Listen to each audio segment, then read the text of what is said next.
Good evening, boys and girls. I'm Christine Wiggins. I host the Cullman Today show, and tonight I want to read to you a book about a platypus. It's called A Probably Platypus by Sneed Collard III, illustrated by Andrew Plant.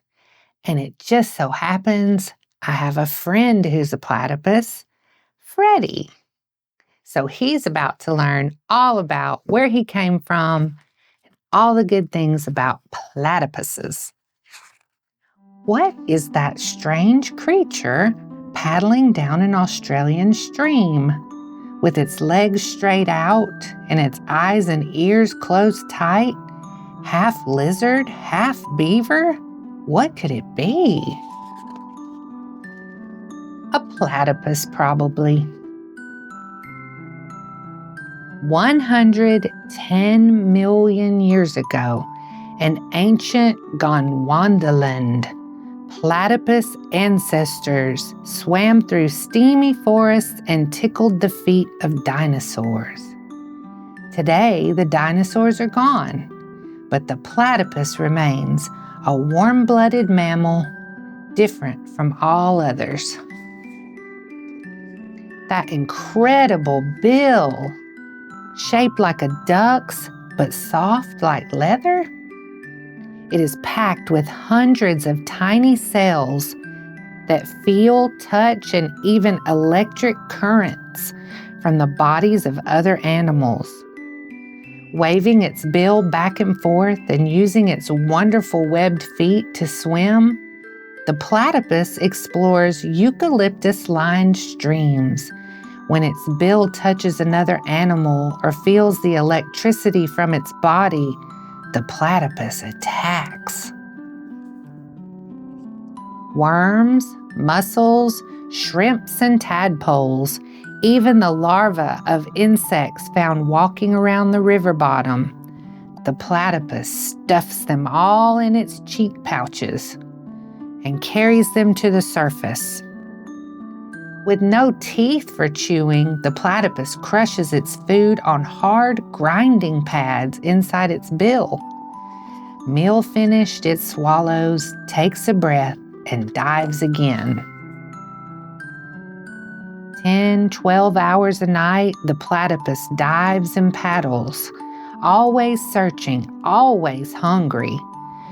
2 tight layers of fur keep him warm in the chilly streams.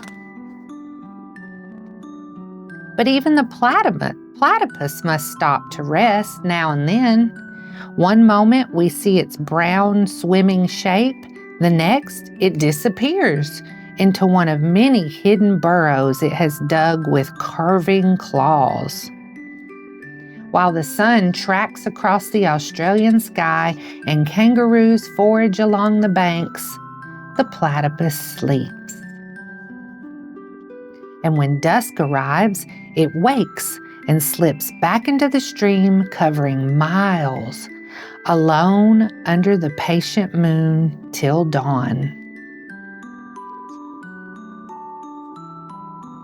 But for platypuses, spring brings a new routine. 2 males see a female and squabble over the chance to mate with her.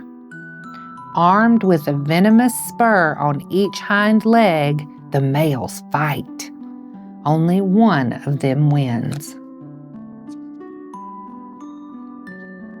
In sparkling waters, the male and female circle around each other in a courtship dance.